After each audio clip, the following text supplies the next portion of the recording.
Let's look at those alternative routes right now. If you can remember that this is actually what you're still looking at this morning. That is the traffic flow along Jogoo Road. I had promised to check some alternative routes for those plying that specific route because, like I mentioned earlier, this is one of those busy road, heavy kind of gridlock oftentimes witnessed, especially in the early morning hour. So let's check one route, which is an alternative route for those coming to the city center. If at all you're using Jogoo Road, this is actually the Eastleigh First Avenue. Always serves as a very good alternative route, and this is specific to those that are still using Jogoo Road and you are not yet past the Makongeni police station. So just around this mini roundabout there is where you get to branch off, coming through the Eastleigh First Avenue. Also along this route we have seen a lot of ongoing works, road works by the NMS, where they really tried to clear the garbage that was on the streets along this particular route, given the fact that that is also another reason for heavy kind of traffic when you have this garbage in areas where it's supposed to be used by vehicles, both public and private, and also by pedestrians. So this is one of those routes you can use as an alternative route. And look at how it is this morning, green all through. The beauty is that this is actually on both lanes, so it means as you leave Juja Road, coming through the Eastleigh First Avenue as you get to branch off to Jogoo Road, as well as also as you branch off from Jogoo Road, coming through the Eastleigh First Avenue, heading all the way to Juja Road. So this is actually where you get to use this particular route. Coming through the same route, you get to branch off to Juja Road, given the fact that this is where the road begins, that the Eastleigh First Avenue from Juja Road, going all the way to Jogoo Road. So where you'll just have to make do with the traffic flow is slightly just before you get to Juja Road. There, coming all the way through the same route next to Moyale Mall, that's just where you get to make do with that traffic. But past there, coming through the same route, that is the Eastleigh First Avenue, heading all the way to city center via Juja Road, is a smooth sailing, no traffic at all. And actually this is how this route is looking like. And like I mentioned, the beauty is that this is actually on both lanes. So as you leave that area, coming through the same route as you head over to Jogoo, and also as you leave Jogoo, coming through the same route as you head over to Juja Road. And also as you come to that is Juja Road, still no traffic. As you head over to the city center, this continues all the way up until the Mlango Kubwa roundabout. That is just where there's a bit of a gridlock, but altogether manageable kind of traffic. Past there, coming through the same route, that is Juja Road, you again a smooth sailing. Where you also have to make do the slight snarl up is at the Pangani intersection, but also that is expected given that there's always a lot of activities around that area. But again, also past there, moving at a swift pace. So you can clearly use that as an alternative route. That is the Eastleigh First Avenue if at all you are coming to the city center. That is via Jogoo Road, given the kind of heavy traffic, especially on that specific route. So you can use this as your alternative route. Just from those areas that I've mentioned is where you perhaps have to make do with that traffic flow, but altogether past those areas, moving at a very fast pace. So again, if you are past this is the Makongeni police station, then again you'll just have to make do with this traffic going on up until the city stadia roundabout. But also it doesn't really look that bad. Just around the roundabout is where there's a bit of a traffic, but look at that, still a manageable kind of traffic. That's why you're seeing that orange color there. So just before you get to the roundabout is where there's really heavy kind of traffic at a standstill, not moving at all. On the other side, as you leave City Stadia, coming through Jogoo Road, also moving at a swift pace, going all the way as you head over to the Donholm roundabout. So the Eastleigh First Avenue is one of those alternative routes that you can use if at all you are coming to the city center. So again, perhaps what we will do in our next link up segment, we'll try to look at different other various alternative routes. But as of now, this is how it's looking like in terms of traffic along Jogoo Road. Fantastic. Thank you for that, Dee. And there's somebody here. Let me just pull up this tweet. Anajita Jeff Epatron. Anasema Dorina Range, where have you been all my life? Fine girl. Nakupenda please. Bure. Unapendwa bure hapa hivi. Appreciating the love, using the hashtag Good Morning Kenya. And there's also Susie who's saying, if there is a smart woman among that lot that received the contaminated consignment, they will sue in the event something goes wrong on their side. And this is something that we were talking about, just before we came back from this break. Like in the event something that you are not intending to happen, and it happens, as a result that can be proved was linked to the failure of these implants, would you have the legal standing to sue, And this also goes back to a story that we highlighted a while back on just looking at the past 2 years. The government has been sued about 18 times. There are 18 cases against the government in just the past 2 years or so. So this would be another legal standing that would compromise the government, something that, you know, doesn't really set or rather sit right with a majority of the people. Keep talking to us. Remember the hashtag that we are using ever remains to be Good Morning Kenya on Twitter. At KBC Channel 1 is the official station handle. At Victor Olo, at Dorina Range, and at Jane Wamboy is how you can find us. Now to continue with in the headlines, just to touch on a bit of politics. And this is the story that has been captured on the front page of the Daily Nation. It's actually the main read, where Ruto and Raila now fight for the hustlers, quote unquote. And getting to this particular piece is that now DP Ruto and Raila Odinga now square it out to win the hearts and votes of the hustlers. And this is after ODM leader Raila Odinga outlined a raft of pro-poor policies that targeted the hustler campaign that the DP Ruto has been on for the greater part of the year. And allies to the DP now say that Odinga's recent sentiments show that he has bought into the hustler narrative of the bottom-up economic model, as opposed to the bottom economy, hoping that benefits will trickle down to the common mwananchi, something that the allies to the DP are saying hasn't worked, and we need to do something different. Also looking at what was captured in this particular manifesto, the brief that Raila Odinga gave is that he proposed bolstering rural economic and supporting small-scale businesses to build on President Kenyatta's urban regeneration strategy. And on the other hand, DP wants the government to set aside some 30 billion Kenya shillings annually to help small and medium-sized enterprises, again being opposed to the top-down model. We say that doesn't work and we need to do different in order to get different results.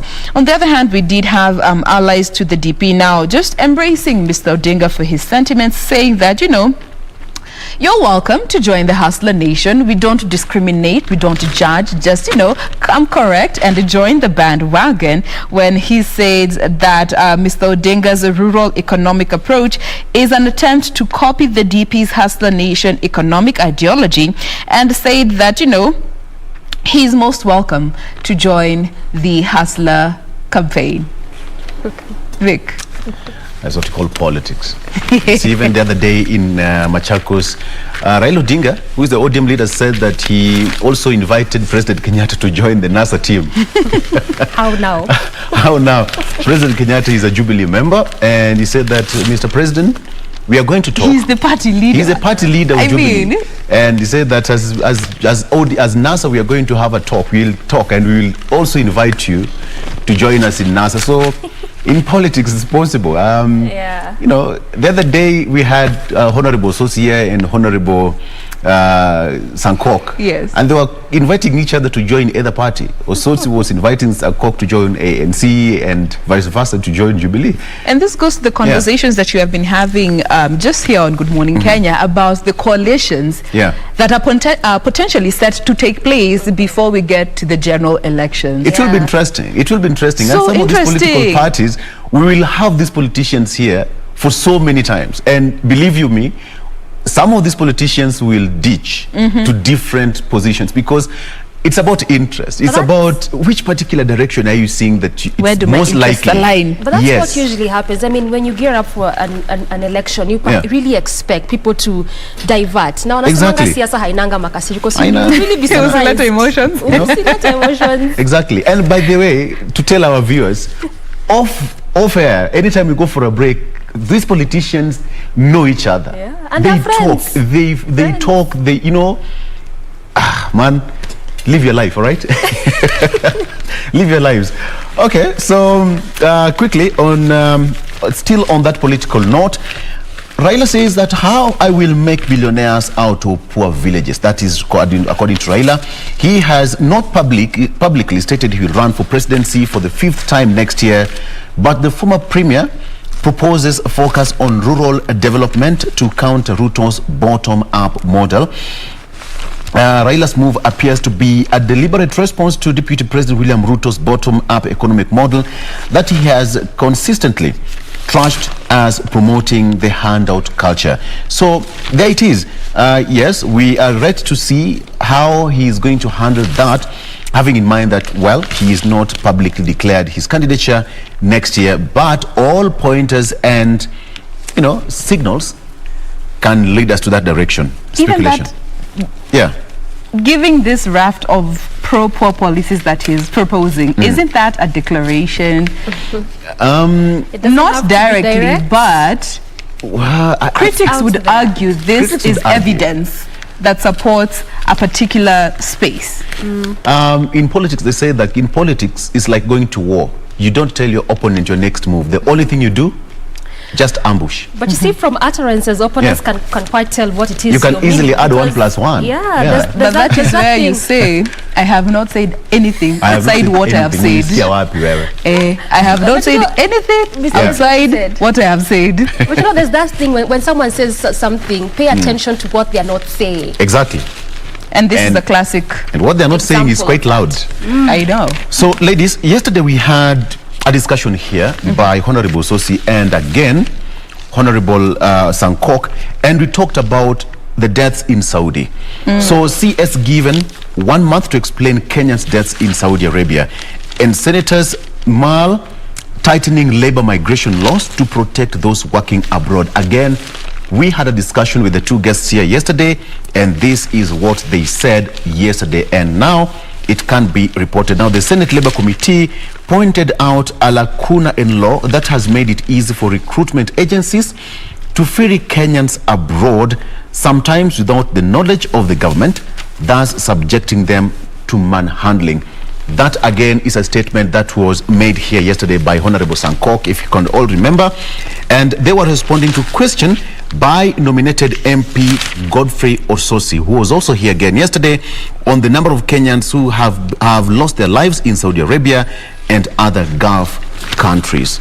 So the CS, that is CS Chelugui, failed to satisfy members of the National Assembly Labour and Social Welfare Committee on the causes of fatalities involving Kenyans migrant workers and the circumstances that led to the death. So that is something that we'll be waiting to see how it will happen in the next 1 month once they go back to the committee to shed more light and give more answers to that effect. Okay, so this is it. MPs demand laptops for virtual meetings.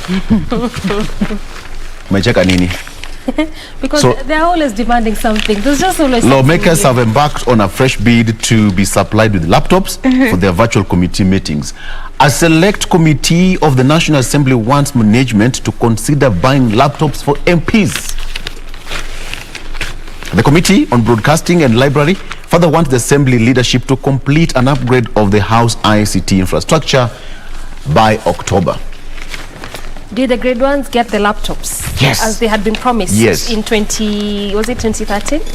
I'm not. Did they? Because MPs are demanding. They're demanding. So let me not say. we can check.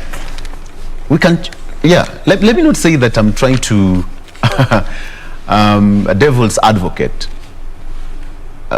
Well, it might go either way, but a scandal might erupt out of that, because somebody will say, a scandal will erupt out of that, and my director says that I'm the devil himself. Do not be the advocate. Be devil yourself. Okay. Let me be the advocate and leave the devil out of this. So, if this thing is not handled properly, as we all know, something will erupt out of it, and questions will be asked. A laptop goes for maybe 18,000 shillings, 24,000 shillings, and you'll see procurement papers flying out.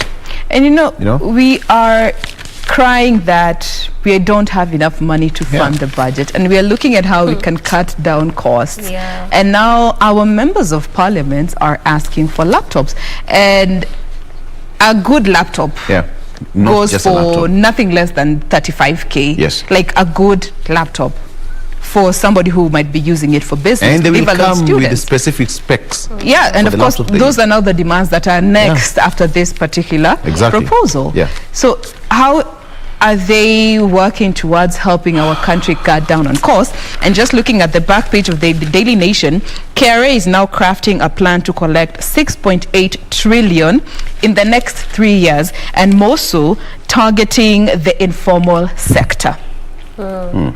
The taxpayer is going to carry the huge burden, and our members of parliament are just looking at how they can add to the burden. Looking at the deficit, our current budget deficit stands at 953 billion Kenya shillings that we're looking to plug, and the options that stand are domestic and internal borrowing. And in order to cut down on this external and internal borrowing, which of course cannot be cut out entirely but can be reduced, KRA now wants to target the informal sector in the next 3 years, a strategic plan that will be running up until June in 2024, targeting the informal sector.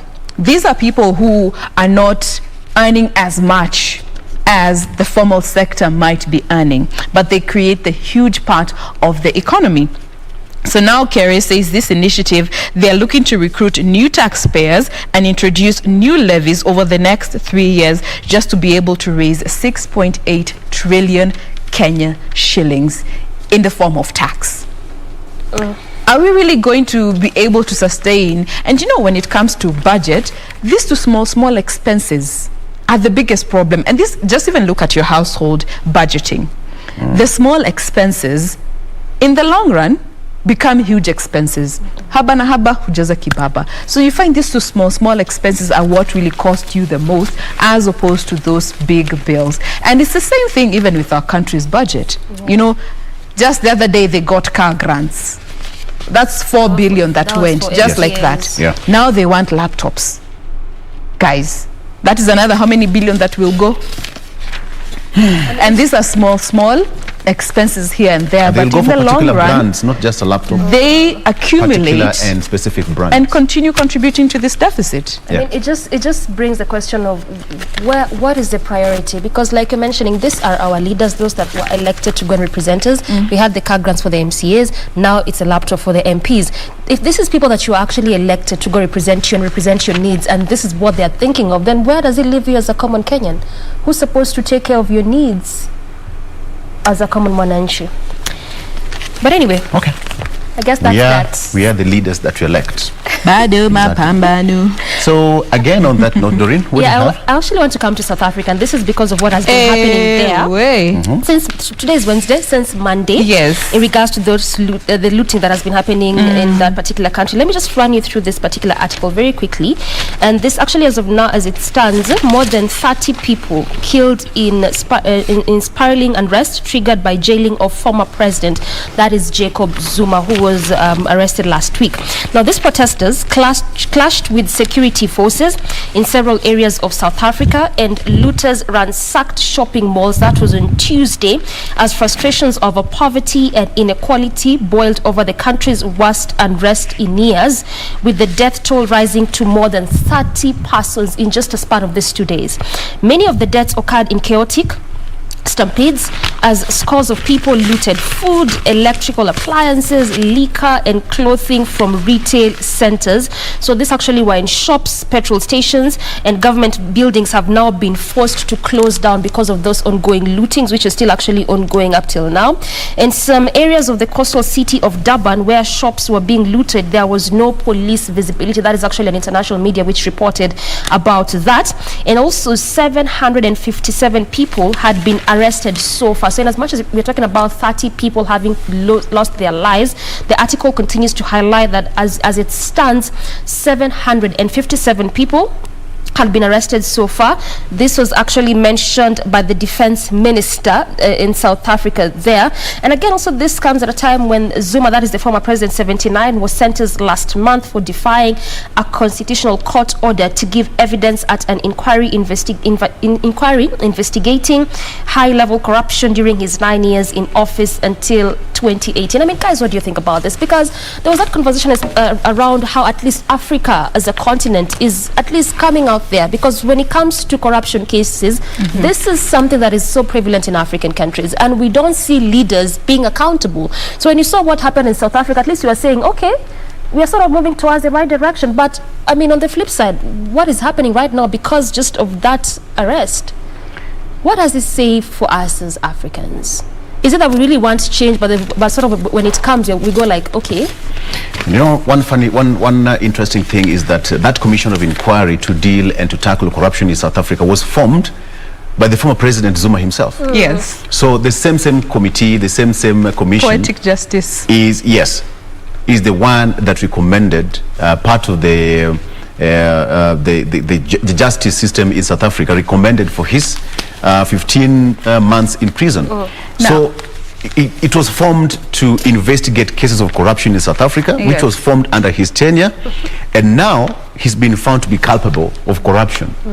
And now guys are just gone berserk. And you see, they say that the rate of unemployment in South Africa is so high, and the rate of crime in that particular country is also wanting. So high level of inequality. Exactly. Yes. So, you know, the fight against the whites and the blacks is still not yet resolved from apartheid era until now. The blacks in South Africa feel that the whites in that country are still oppressing them. It's still, you know, it's still a war between the blacks and the whites in that particular country. So when Zuma and former President Zuma and his people now decided to go on the streets, it was all chaos. It's chaotic. Now, allow me to just bring in a different aspect into all this. Let's just look at Zuma in his former capacity as the president. They say we are progressing as a continent. But when you look at the western side of the divide, as long as you are a former head of state, you have immunity. Let's bring it back here home in Africa. Put it more into context. I don't know if it was you, we were having this conversation with Vic a while back. Even just looking at second-term governors, once they leave office, what is the protocol of exiting their offices? Once a president leaves office, what is the protocol of exiting office? Looking at a president, this is somebody who holds state secrets. And that's why I think even in the States, in the Western countries, they are given immunity once you leave office. But now coming to Africa, given what Zuma is going through, he is a former head of state. Of course, there's so much that is going to be blamed on him.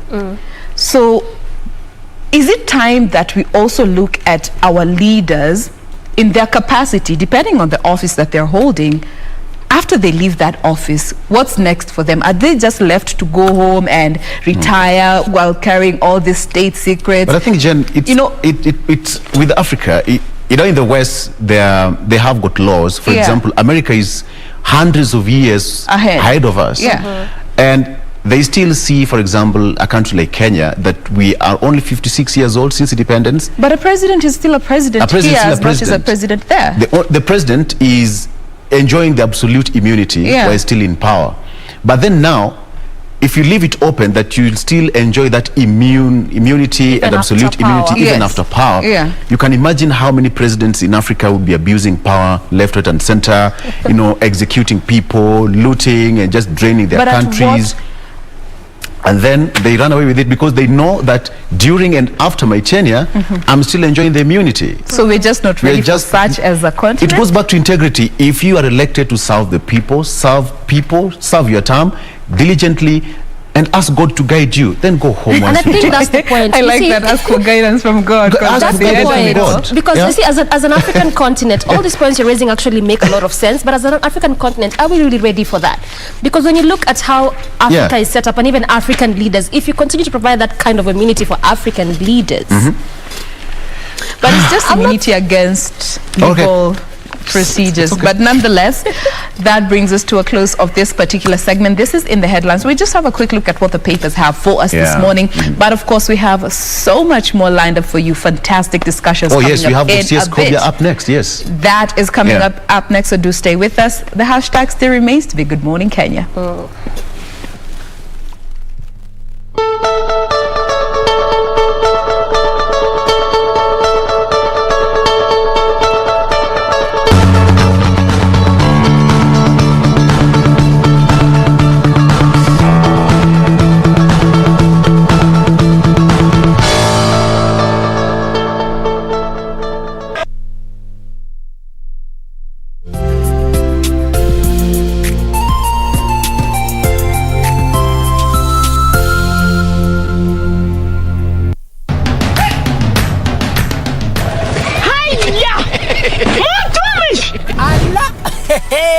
Nissan Serena ndio hii. Na unaweza kuwa wewe ndio tunapikia simu. Kodi ya Nissan Serena ni NS. Alafu kisha kwenye amount ni 50 bob. Hii Nissan Serena tunakupatia na shilingi 50. Kujiunga na QuickBid ni rahisi. Enda kwenye M-Pesa, bonyeza paybill kisha weka business number 4032353. Kwenye account weka kodi ya bidhaa unayotaka na bidi yako ya chini zaidi. Kwa mfano TV 16. Kisha weka shilingi 20 tu kama idadi yako. Weka bidi yako pia kwenye www.quickbid.co.ke. Kumbuka, bidi ya chini zaidi ya kipekee ndio hununua. QuickBid, bidhaa bora kwa bei ya chini. Quiero amarte de una forma diferente, de otro modo.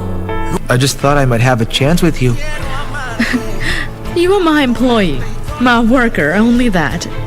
So don't make any mistakes. I'm your boss and I would never look at you twice. Do you have any idea what the star zone means to me? I was so looking forward to see the first crop of the land that I inherited from my mother.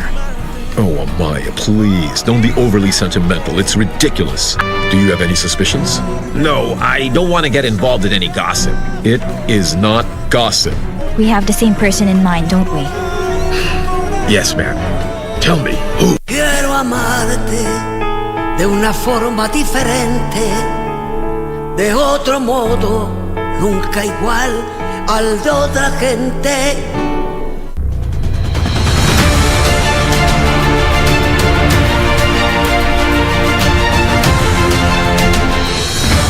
Mradi wa bwawa la Thwake ni mojawapo ya miradi ya utoaji maji safi inayotekelezwa chini ya uongozi wa Rais Uhuru Kenyatta ili kuimarisha maisha na mapato ya Wakenya.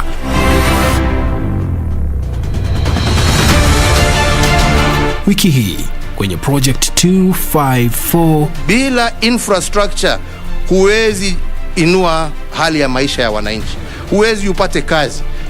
Bila maji haya ambayo tunafanya, hatuwezi tulime sehemu hizi ambazo tunajua tuko na udongo sawa, lakini ukosefu ni maji.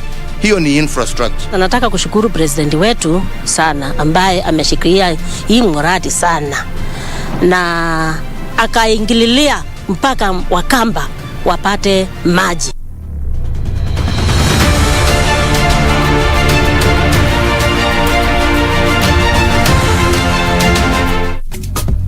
This is where it all began. As the mother of broadcasting in Kenya, you can trust KBC to bring you authentic news and programs to your living room. Action. As KBC, we take pride in our unrivaled heritage as Kenya's trusted national broadcaster. Commanding over 92% digital television signal coverage of our country, 23 radio services that cut across our entire language spectrum, a national, regional and international digital presence backed by the most experienced and top-notch broadcast professionals in the industry. A very good evening to you. The new look Kenya Broadcasting Corporation is truly ahead of the pack. Turn to the mother of broadcasting in Kenya for stories that resonate with our identity, our aspirations as a people united in purpose. Real stories of hard work, of passion, of creativity, of big dreams. Stories that cement our nationhood. Stories that bring us together as one. We take pride in our shared heritage and destiny. KBC, informing, educating and entertaining Kenyans as one nation. KBC, Kenya's listening, Kenya's watching.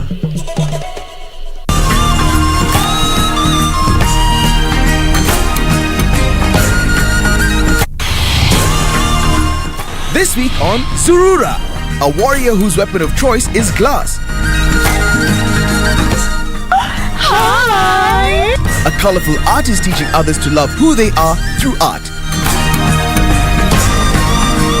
And finally, we drift over to join a young group of adventurers taking hiking to new heights. Wow, why you at home? That's all coming right up on Zurura. Find your adventure. Only on KBC.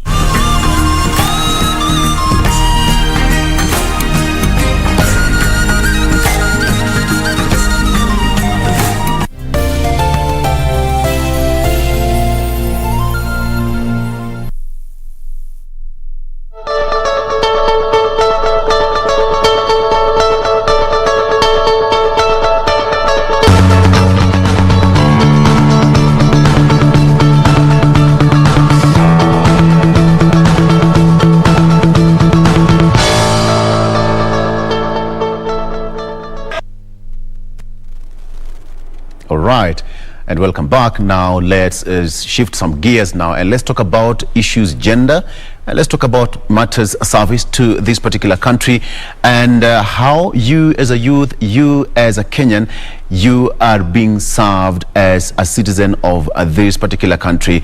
And now joined by CS for in the Ministry of Public Service and Gender Affairs, that is Professor Margaret Kobia.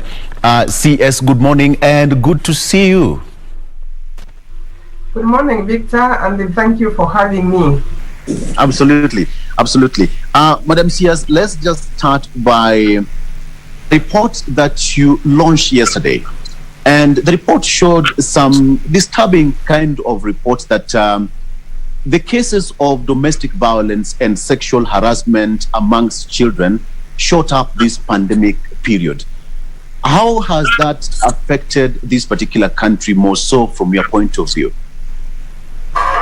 Thank you very much, Victor.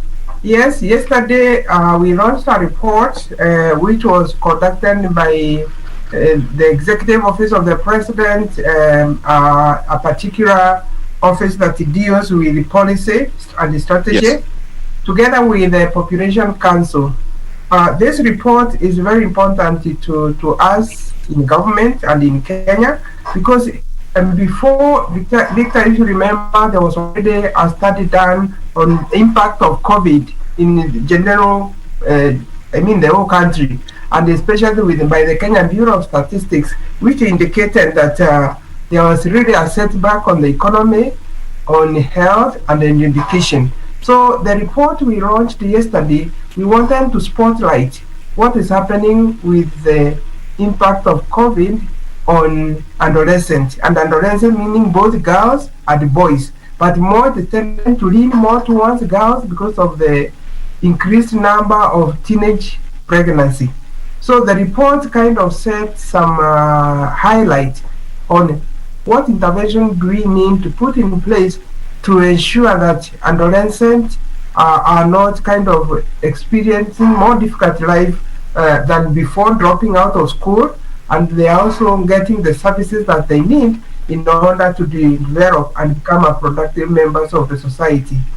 Victor, the reason why we think that spotlighting the adolescent is critical, yes, adolescent age itself is normally an age where most people in that age category, about maybe 14 and 19, they experience even identification. So it's already a challenging stage. They are trying to identify themselves, and they need a lot of emotional support. They need also guidance. So when there's a setback brought by the COVID-19, it is an addition of more challenges for adolescents. And if there's no attention or investment made to support how they progress in life, in their education, and become productive members of the society, then the gains from other quotas, may it be economy, may it be all other development needs, if we don't take care of our adolescents, then you can see the future. Again, also Kenyan population, just like any other African countries, we want to benefit from demographic dividends.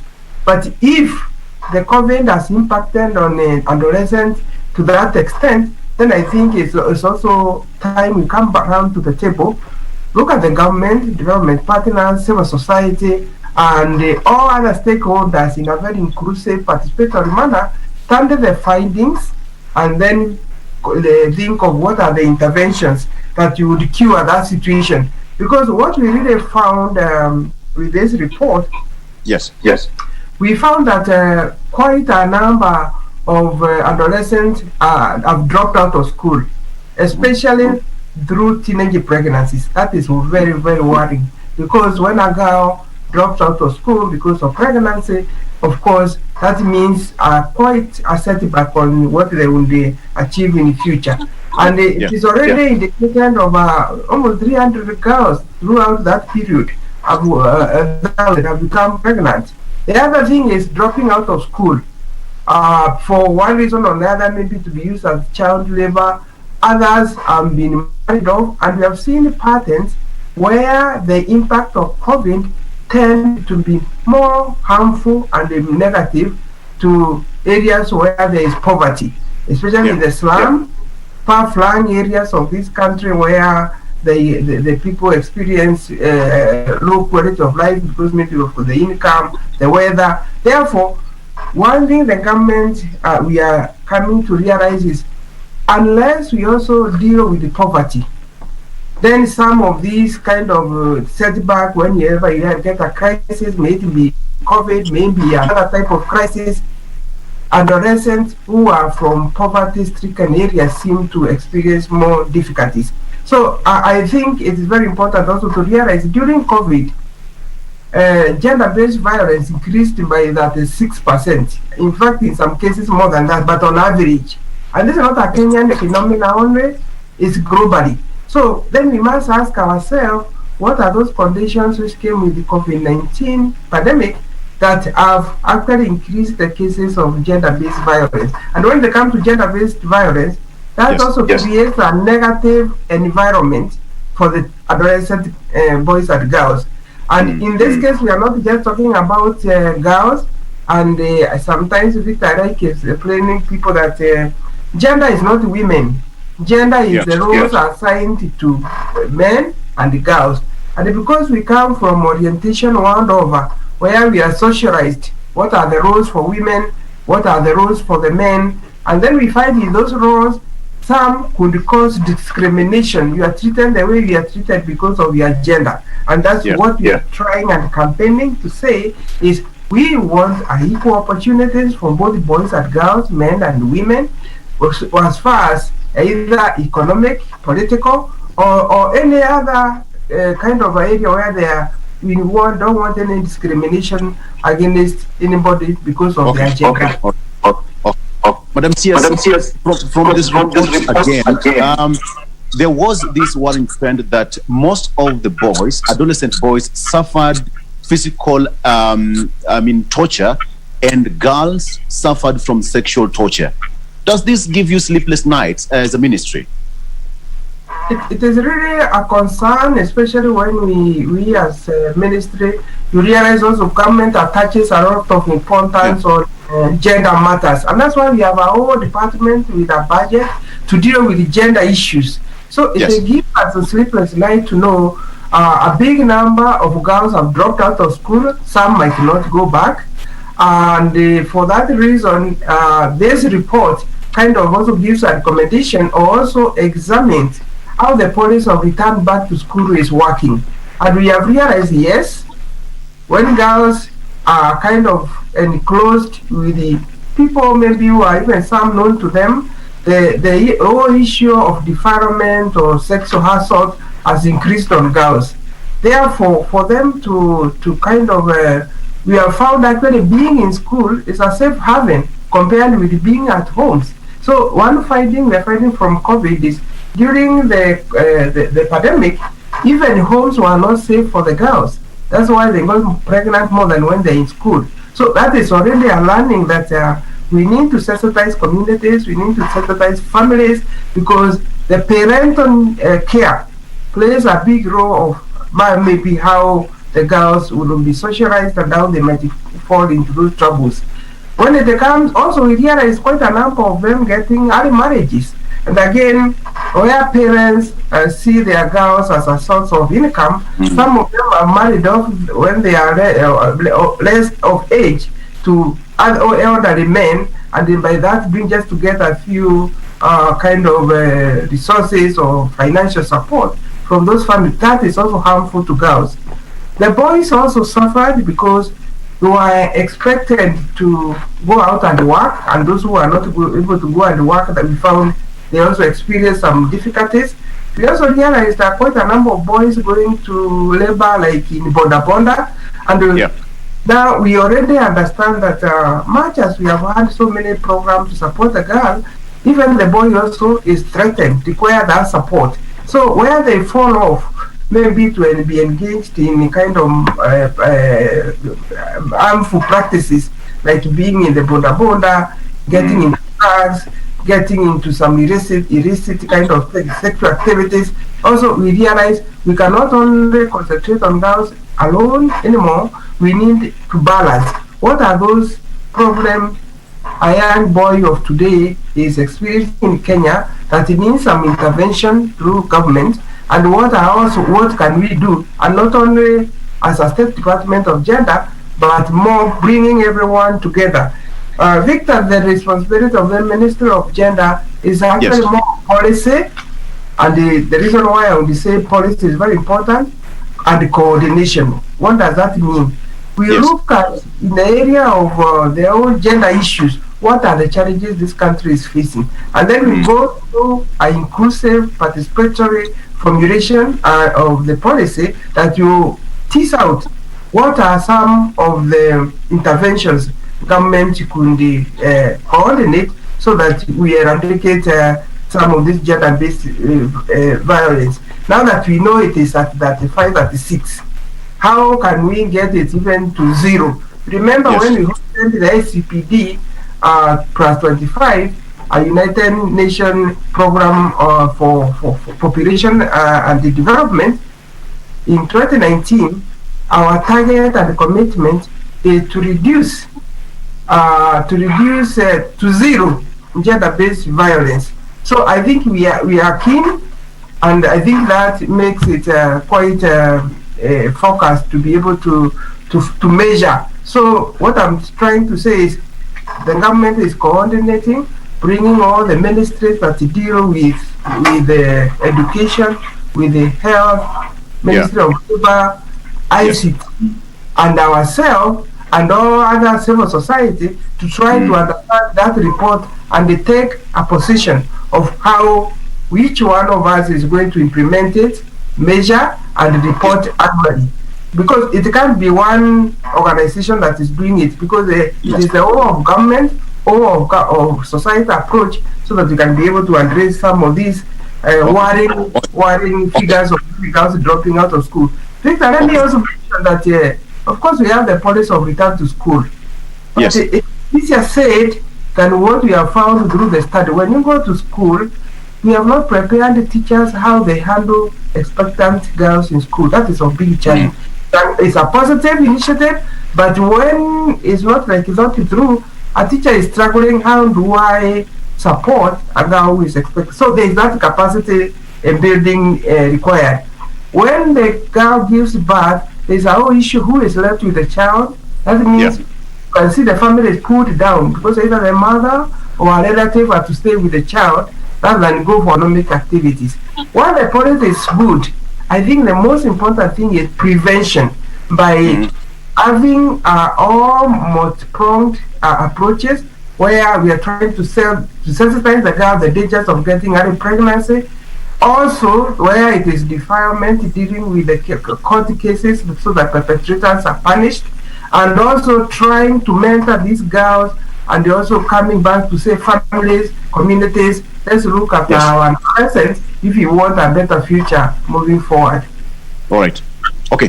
Madam CS, there was a report, there was a survey which was conducted by the Presidential Policy and Strategy Unit, which showed that most of the adolescents prefer being in school to being at home because of sexual harassment, either physical or, either form of harassment back at home. And this was being inflicted on them either by their parents or guardian. Now, what are you doing as a ministry to ensure that the adolescents enjoy their time and their period both at home and at school? Thank you, Victor. It is true. Most of the adolescents, both girls and boys, in some, we may not generalize everywhere, but majority prefer, they are safe in school than being at home. But what the government is doing is, because we are trying to find what is the cause of this violence and the defilement for girls and the boys at home. We have found most of the adolescents suffer more where there is poverty. Therefore, the government is doing quite a lot in terms of coming up with affirmative fund where those who are really in need are given a little money either to do business or to support themselves. I'm sure you know Women Enterprise Fund already gives a certain amount of money.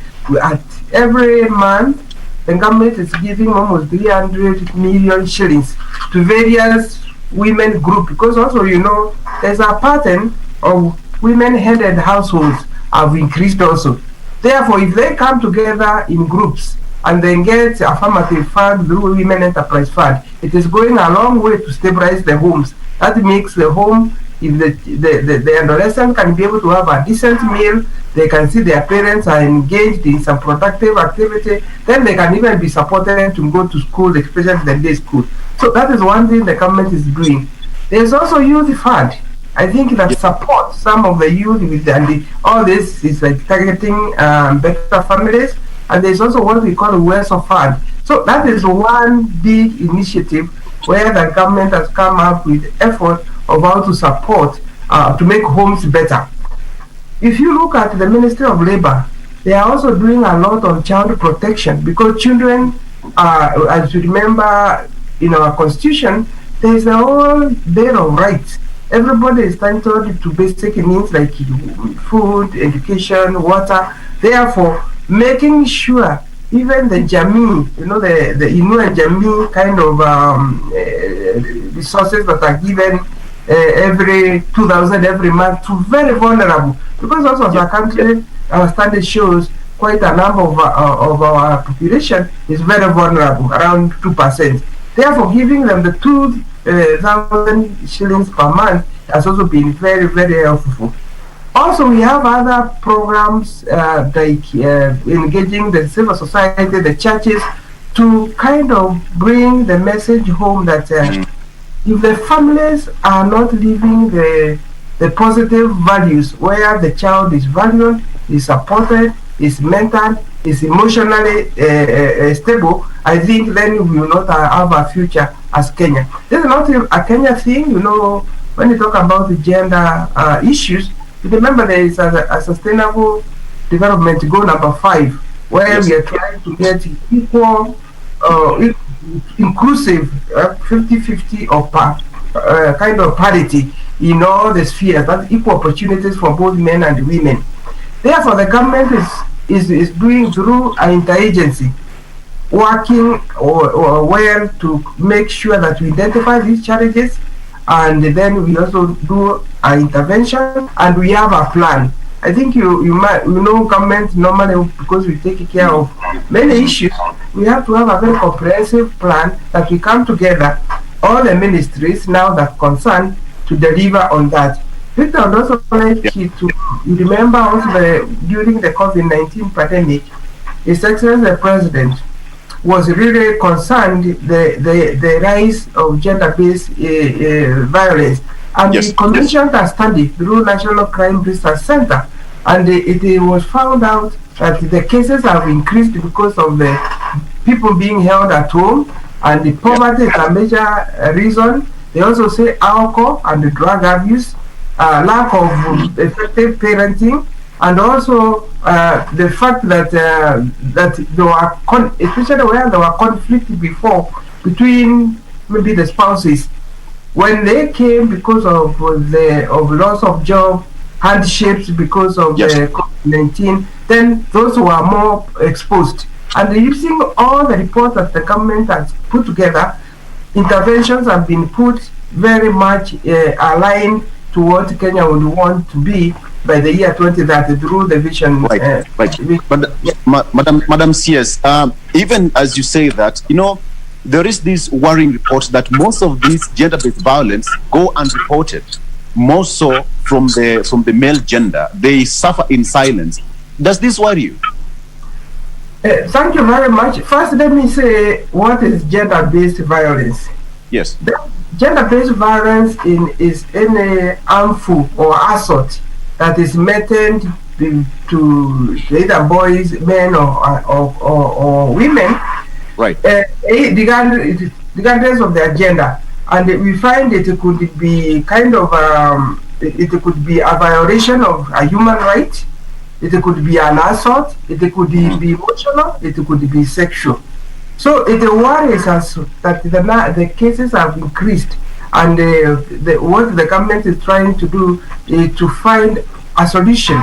And maybe if you could repeat your question, what is you said?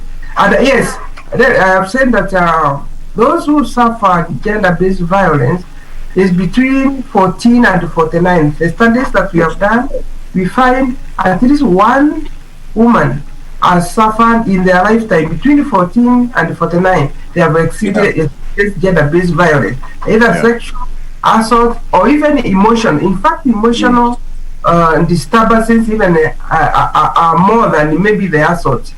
It worries us because there is a stigma attached to gender-based violence cases. People do not report. In fact, we know that only 20% are reported. Over 80% of the cases go unreported, and that's why the government has put a campaign with the other stakeholders that do not be silent, raise up your voice, so that within communities, the communities, when they hear some disturbance in the neighborhood, they don't just judge it as a domestic issue. They should be able to report such matters, because nowadays we are organized in Nyumbakumi, and within Nyumbakumi, they are about welfare of the societies and the families. So anybody who really assault one another is, of course, against the law, is a crime, and actually they should be kind of punished. But the worrying number of percentage of people who do not report is cause for that concerted effort of really being able to call what it is, that this is a crime, and any perpetrator is supposed to be punished. Absolutely, absolutely. And Madam, from the survey, right, from the survey again, Kilifi, Nairobi, and Kisumu have suffered greatly for the GBV in the year from the survey of 2020-2021. And now, have you done anything just to make sure that your ministry bring some normalcy in these particular regions that were conducted the survey? Thank you very much, Victor. It is true, Kilifi, Nairobi, and Kisumu were identified as some of the counties that cases of gender-based violence were above average. And what has been done, if you look at the civil societies working on gender issues, in fact, all the civil societies in Kenya, 17% work around gender issues. I think you'll be surprised by that number. All these civil societies you see, about 17% of these organizations work on gender-based violence. In fact, if you look at Kilifi, you'll find most of the civil societies are there. The government is there because of the high number of prevalences, including even early teenage pregnancy. Areas like Kilifi, Taveta, and Homa Bay, they are the most with the highest numbers.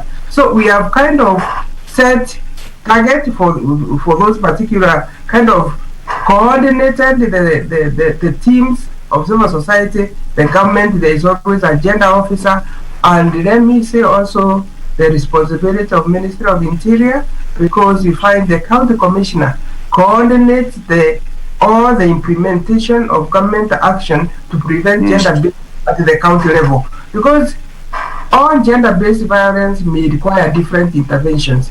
There is those who may need to report it to the police, how it is reported, and police have got a gender desk, so that since people do not like reporting these cases, then the police station desk need to be friendly, so that I will feel safe or in a safe space as I report my assault matter. And after reporting, they also need some medical attention. They also given those services where to go for medical attention.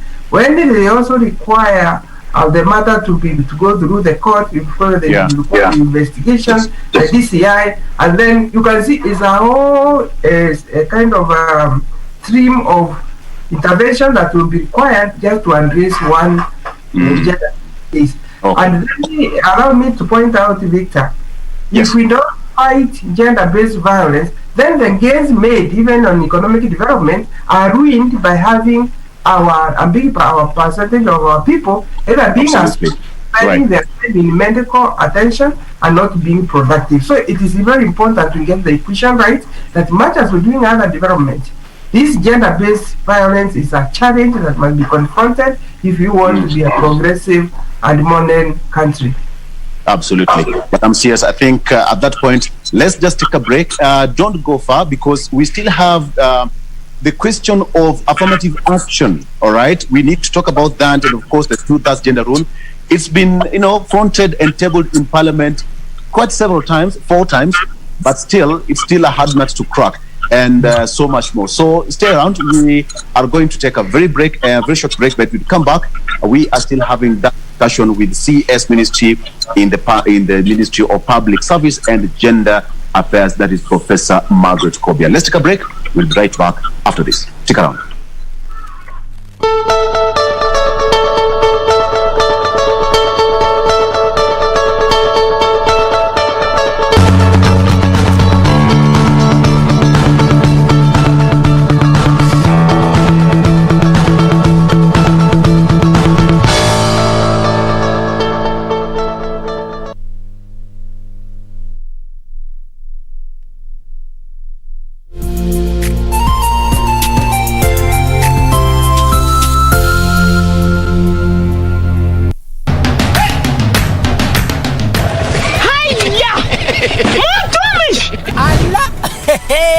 Nissan Serena ndio hii, na unaweza kuwa wewe ndio tunapikia simu. Kodi ya Nissan Serena ni NS, alafu kisha kwenye amount ni 50 bob. Hii Nissan Serena tunakupatia na shilingi 50. Kujiunga na QuickBid ni rahisi. Enda kwenye M-Pesa, bonyeza paybill, kisha weka business number 4032353. Kwenye account weka kodi ya bidhaa unayotaka na bidi yako ya chini zaidi, kwa mfano TV 16, kisha weka shilingi 20 tu kama idadi yako. Weka bidi yako pia kwenye www.quickbid.co.ke. Kumbuka, bidi ya chini zaidi ya kipekee ndio hununua. QuickBid, bidhaa bora kwa bei ya chini.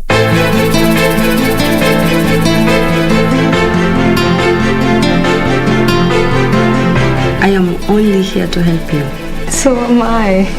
Ama hii session ya leo pengine ya bure. Ikiwa yotoa watu uhai itakuwa mimi kunishona mdomo.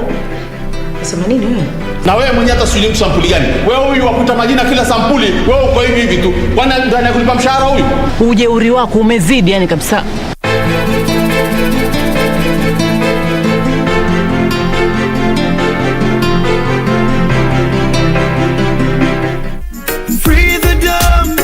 So that they can speak, yeah. Free the dumb, freedom. I want you feel the same, so girl, I want you feel the same, so. Cause I have Jaja by my side, they will never conquer I. Leave people business alone, yeah. Leave people business alone. Hide me in your rock, oh yeah. Protect me from my enemy. What does this number mean to you? A pack leader? A winner? Or just a number? To us, it means freshness, boldness, vibrancy and heritage. That's why at KBC Channel 1, we make it easier for you to pop up your family entertainment to a fresh, exciting and colorful bouquet.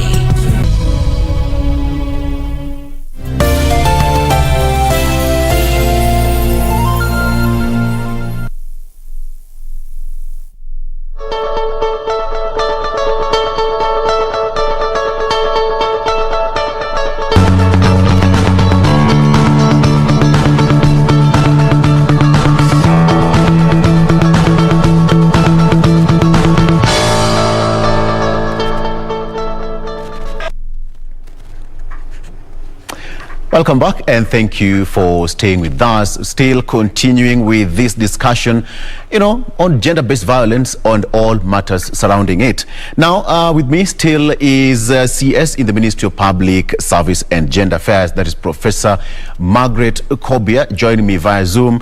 Let's just get the discussion going, and you can send in your comments, questions, and we'll be sampling them during this bulletin. There is this program at the tail end and during the program as well. So, Madam CS, welcome back. Now, let's start by asking about the issue of affirmative action. And are there signs of gender inequality or inclusivity in this country so far? Thank you very much, Victor. Yes, I think there are signs that we are not where we are in terms of getting maybe 50-50 gender parity, politically, economically, and socially. And I think the reasons are known. I think historically, our country, we have always had like a patriarchal kind of structure, and which tends to assign men maybe are more competitive, are more aggressive, are more raw as compared to women. However, I think, Victor, since the Beijing conferences that have been held, for them and the last one being in Beijing in 1995, I think we have made some gains. The journey has been slow and bumpy, and this is not only for Kenya.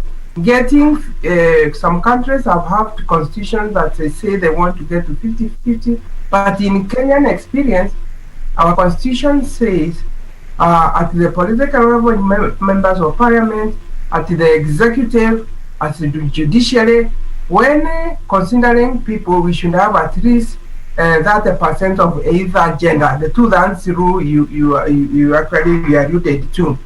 I think we have done quite well when it comes to the executive, because you can see the cabinet, all the other structures in government, at least over 30%. We have done also well in judiciary because of affirmative action, and also centralizing institutions so that the institutions are sensitive and they value diversity and inclusiveness, because decisions are better when both genders are involved. Where we have not done very well, Victor, is at Parliament. Yeah.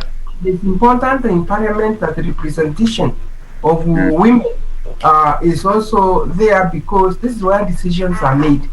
Yes. And we have seen decisions regarding budgeting, decisions regarding representation.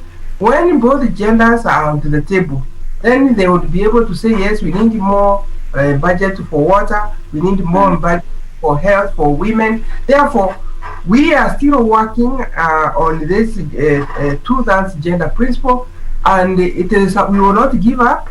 We are hoping through BPI we are going to get the two-thirds gender principle, because it had already been designed. You remember, if judiciary has raised the issue, everybody has raised the issue. But what we have learned, even if we are very clear we want to increase the two-thirds gender principle in Parliament, most of the parliamentarians are men, and they are still in that kind of orientation that when they come to voting, they are still not persuaded we need the two-thirds gender principle. So we still suffer the same patriarchal arrangement where the institutions have not changed. We could put a lot of policies and a lot of laws, but when the institutions, the individuals within the institutions have not changed, then it still becomes a problem. Therefore, we are hoping when we put a law which is very specific, that by the time you go to Parliament, then we will find an equation or a model that will ensure at least not more than that's is of either gender, because we have already achieved the judiciary, executive. We only have to work around the Parliament. I have no doubt, because now we are focused on that. It will be yes, just to rope in briefly. It's a bill that has been tabled in Parliament at least 4 times, and any time it goes before the floor of the House for a reading, it gets a setback. Is there any signs of a break, probably through legislation and all that? And what is bringing all this kind of a deadlock anytime this bill goes before the floor of the House? Yeah, I think that is true. The bill for two-thirds gender principle has been tabled in Parliament 4 times. Yes. And each time it has failed to achieve the two-thirds of parliamentarian, because the number of people in Parliament one thing is male. Therefore, male are still not persuaded. So by the time you require two-thirds, it's already a tall order. So that tells us men are not persuaded that they need the two to achieve that principle. What you remember also, the Chief Justice did actually warn the Parliament it is unconstitutional if they don't have the two-thirds, and then they will be dissolved. But we realize where I'm sitting now. Even if you dissolve the Parliament and you ask them to go back in their constituencies and do election, because of the serious problem women face when vying for a political position, it's going still to be difficult. They will actually, now we have about 23 of them who are elected women. We might not even get that 23, because when a woman is going for parliamentary election, she faces 3 major problems. One, she will face the stereotype. Most of the people, they don't think a member of parliament, what comes in their mind, they think of a man. It's now they are getting used to see women in leadership. And that's why we have programs like Women in Leadership, so that we can promote there and have a pipeline that when opportunity comes, they are there. Victor, you must congratulate this country because we got the very first Chief Justice a few months ago, and that is very important for women to see their representation in the 3 arms of government. That alone is a major contributor that women will be coming forward for elected. The second challenge they face is the funding. It is very expensive to campaign, and not many women have got those kind of resources the way they need, the way they would want to use their savings. They will not use. So funding and financing has become a big problem. That's why we have come together in the State Department of Gender to work with ENA, which is ENA African, which is Kenya Women Finance Trust, to ask women who want to go to politics to start putting a little funding aside, so that when time comes, the Kenya Women Finance Trust will give them a little bit more to be able to support that politics. The third item one, which is very difficult, is violence. You know how campaigns are done in this country. Women are not able to face that kind of violence, and I think what is now happening, even through the BBS, anybody who makes violence to women, it's very clear the kind of punishment. Okay, Madam Sears. Okay. Because we are running out of time, let me just ask you this question that has been sent by one of our viewers. Says that numerous surveys have continued to portray public service in contempt, either through corruption, delays, absenteeism, arrogance, or all manner of disparity in the public. What is your take on this, and why? What is your legacy that you'd want to leave in the public service? Thank you, Victor. It is true in some organization, maybe we have not, the public service has not been effective as before, and in particular with the coming of the COVID-19 pandemic. But I also want to remind the viewers that we have Huduma centers which have done very well, and I think I've not heard much. I think, Victor, I don't know if you have visited any Huduma center and seen the kind of service given, I think is efficient and effective. Also, we have found where maybe there's a bit of rusticity because of the maybe of COVID, we have tried to advance digital technology in delivering most of the government services. So I would also urge Kenyans, one of the legacy we want to leave is where public services are using digital technology to serve the people through their mobile phone, through their seated in their homes. And those who do not have that facility, Huduma centers still continue to service them. I think they should value the use of the county commissioners, which are centers of administration, where they can go and ask any question that is related to any service that they want, and I'm sure they will be helped.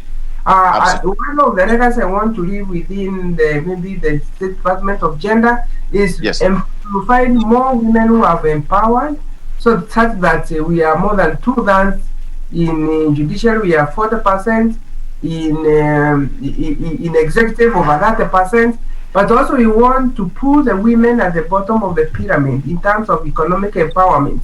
We are working with quite a number of organizations. We are even coming with new products that women can get funding, loans, so that they can be able to pull themselves out of poverty. Victor, let me explain this.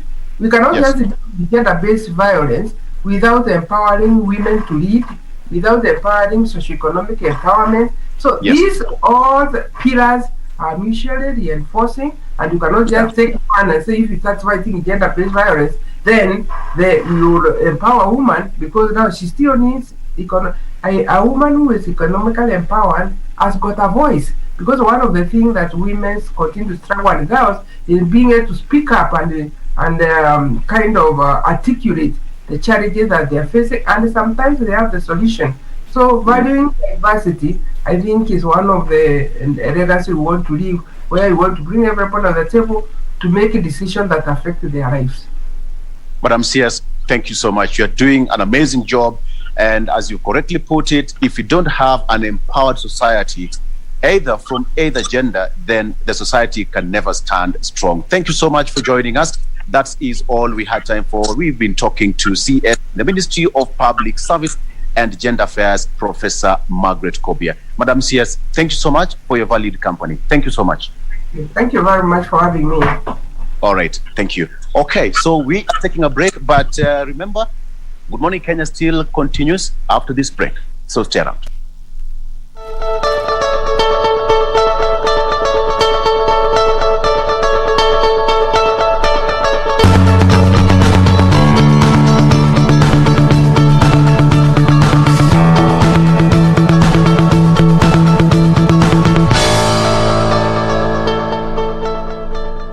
Female genital mutilation is one.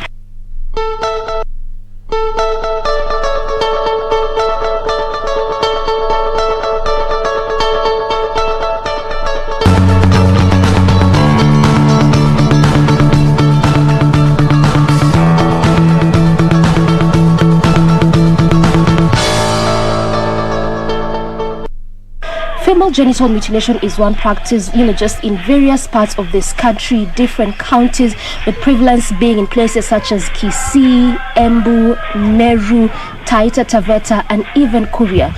Tunataka kuheshimu mila zetu, lakini ndio tuweze kuheshimu mila zetu,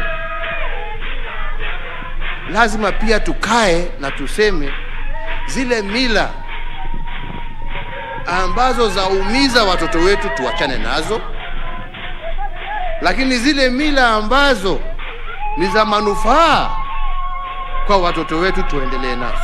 The government has also made various strides with the notion of wanting to stop this practice by 2022. When you instructed us with the Shebesh that the target of 2022 to have 0 cases of FGM is your plan, and we are trying to execute it, but Your Excellency, this cannot be done alone. First, let me thank the elders, because when they signed the declaration in the State House about 2 years ago, that was one of the new things that we, as an intervention, because fighting FGM requires several interventions. One of the intervention is where we brought in elders because they are the decision makers. In this documentary, we learn about. Nilisema nataka kukeketwa. Alishika hiyo maneno kutoka kwa nyanya yake, akaja naye kutuambia ati yeye nataka. Tulienda tukakeketa msichana mmoja, akamblindi. We sensitize them about the dangers of FGM. And now, I'm in Tharaka Nithi County to find out if the government interventions are bearing fruits.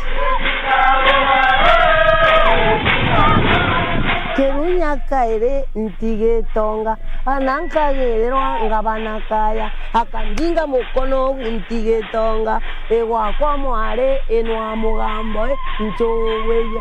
I got an appointment with Fides Kithinji, a reformed ex-cutter who practiced FGM for decades. She underwent the cut. Wakati nilitaidiwa nikiwa mkubwa, sababu si hakuna kampuni. Unajua hii ni kampuni yako sasa. Sasa unaona wewe ukiacha huyu akitairiwa na huyu atairiwe na huyu mwingine, wewe uwezi waachwa peke yake. Sasa unakosa kampuni. Unajua kampuni. Sasa hiyo ndio inaniwezesha nitairiwe, sababu hakuna mtu tunakaa na yeye. Nitakuwa peke yangu. According to Fides, it was more of a ceremony than an event. Sasa wakati huu ni wakati wa ule mtani, ile mwenye kutairi anavaa hivi. Hata ukimwona na njia unajua yeye ni mwenye kutairi. Hata mwenye kutairiwa akiniona anajua ndio ule mtani. Anaitwa mtani. Sasa zamani mwenye kutairi alikuwa anaenda akiwa anaimbiwa. Anaimba. Sasa akienda pale ataingia pole pole na msisana naye hapa ndio mwenye kutailiwa atatokea na hii mlango amalisiwe mambo yake, na mimi nitakuwa pale nje. Sasa hii inaitwa ovia mtani, na hii ni nkio ya mtani. Hii mti inaitwa lamara, yani ile pimbo ya mtani. Ukienda kusukua mtani, kama mtu anikujia hapa, kama unatumano kama vile kijana kama ule anakuja ananiambia tunataka uende ukatailie kwetu. Sasa leta ile pesa unakuja naye ili niweze kutoka. Kiniasia 1,000. Sasa nitampea hii. Ona, ataenda naye akijua mtani akienda atapelekea yule mwenye kutailiwa, mwambie ukiona hii ujua hakuna utabadilika, hata ukikataa tunakushika kwa nguvu. Poverty made Fides to become a cutter. Sasa nikaona nione kama nikitairi nitapata pesa. Sasa nikaanja hapo umumu nikafuatilia wale walikuwa na barua. Wajua huku kutairi zamani ilikuwa ukienda kutairi unaenda unapea chibu pesa. Unakupatia barua unaenda kutairi nayo. Sasa ukiwa unapata ile barua utaenda hivyo, utakuwa ukienda bila amuke. Asubuhi saa 12 umetairi. Umemaliza na unapewa kitu. For one to qualify as a cutter, one had to cut at least 10 young ladies. Wajua ulikuwa unatairi kisirisiri, hakuna mtu anajua kama unatairi. Unaenda unatairi, unakujua unatairi, unarudi. Sasa ukirundi vile, wajua ni kama vile unapewa mtihani unapita. Sasa ukikuwa na watu 10 wako, sasa hiyo ndio kama unafunuliwa. Unapatiana ile sakura, wanakura alafu wanakuambia sasa wewe endelea kabisa. Ni kama vile unafanya mtihani wa form 4. Kama ukapita uende university. Later on the day, I received a call from Sarah Karimi from Kirimangare village, Kanjuki sublocation. She is one of the few women who voluntarily went for the cut. Nilisema nataka kukeketwa. Ukeketaji ulikuwa mwingi na ilikuwa ni passion. So kama hujakeketwa hauna kampani. Mtu anakaa for how long ndio arudi kwa sawa kabisa, ile mpaka anaweza toka aende nje atembea ndio na shughuli zake kwa kawaida? Utakaa mwezi. Na hiyo mwezi uketi kwa nyumba ni mambo gani ambayo unafanyiwa? Kama ile kuappreciate umetoka from one stage to another stage. Kiutamaduni kuna mambo mingi walikuwa wanafanya. Utaletwa watu hata kwa kuchape. Uko na kidonda na utachapwa. Utaambua kama ni mambo ya kuheshimu mama mwenye amekuwa supporter wako. Utaambua mambo ya kama unapita njiani ukutane na wazazi wako, unapaa wewe unaingia kwa kichaka, wanapita. Upusi mwingi. Peer pressure also pushed her to go for the cut. Wakati niko darasani nilikuwa na stress, sababu naona wenzangu wameenda kuolewa. Kama rafiki yangu nakumbuka kuna mmoja aliolewa tu vile tu sasa tulirudi mashuleni. Yeye akakuwa tayari alikuwa na boyfriend, lakini sasa vile amepita hiyo section sasa amekuwa sawa. So akakuwa ameolewa, kuna mtoto. Bado mimi hata sijamaliza class 8. Bado naendelea na masomo. So nilikuwa naona ni stress kubwa. Simon Jaging Gathu is a community leader in Kirimangare village. Wanajaribu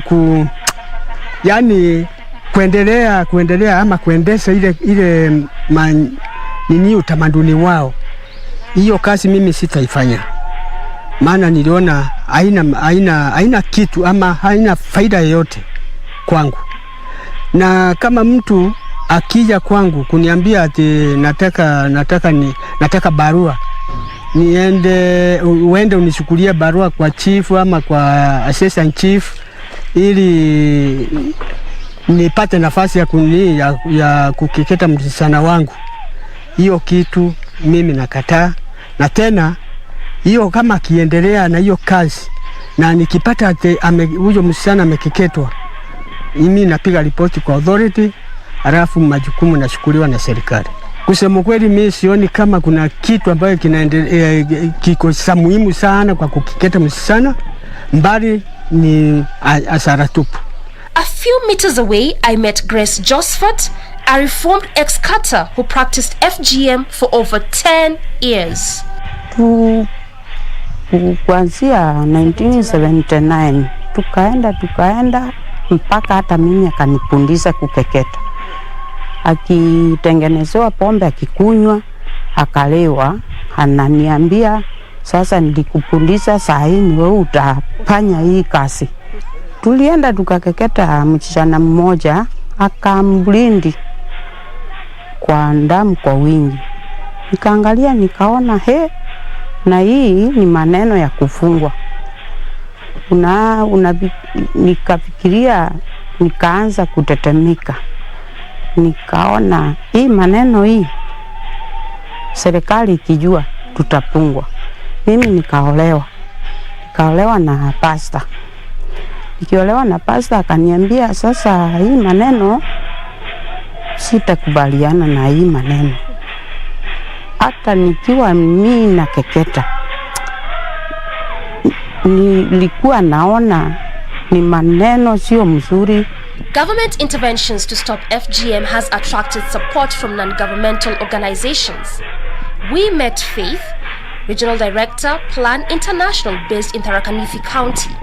A lot of progress has been achieved towards eradication of the practice, with a lot of emphasis on working with locals, mainly the role models, women and men that are in support of ending the practice, women that have progressed well in their career and have not gone through FGM, and others that have gone through FGM are career women but are against the practice and have been able to stop the practice in their own families. So those are the people that we've been working with. There are a lot of awareness campaigns that have been held at the community level. A lot of government structures have also been supported, especially strengthening the court users committees, working with the area advisory councils, training the police officers, mainly to ensure that they understand the need for issues of child protection, because FGM falls under violation of children's rights as well as a form of gender-based violence. So as much as there is that much that the organization has done in reducing the practice from 58% in 2014 to 48% as at last year, a lot more needs to be done now that comparing the prevalence in Tharaka Nithi County and the national prevalence of 21%, we are way above the national average with around 27%. A lot more needs to be done in eradicating the practice, which is quite deep-rooted. And as much as the government is committed to ending the practice in 2022, there is quite some good trial in terms of the government agencies supporting the presidential directive, but there is a lot more that needs to be done by everyone to ensure that the practice is eradicated in 2022. Some children were actually rescued by Plan International, them that were to undergo the cut, and then they picked them. Those are the girls that they hold seminars for. We sensitize them about the dangers of FGM as a woman, as a girl, and even to the education sector. It's dangerous to them. We've held so many seminars and we've taught well about it, and for sure a large percentage is now in schools as a result of those seminars. If you compare FGM prevalence, especially across the county, areas where the literacy levels are very high, people have gone to school, people are in church, people are not poor, the FGM levels are very low. But where the poverty levels are high, there are high levels of illiteracy, then FGM is high. So if we fight poverty, then it will definitely address issues of FGM, because parents will have they will be financially stable. They can be able to take their children through schools. There is that level of exposure that comes up with the improved level standards of living. There is that interaction with the outside world that brings in the natural transformation from embracing the cultural practices that are retrogressive to encouraging education, to encouraging support of education and hence eradication of FGM in an area. My visit to Tharaka Nithi County left me with hope. A hope that come 2022, FGM prevalence will be zero. A hope that girls will be given equal opportunity in the society. I will visit Tharaka again.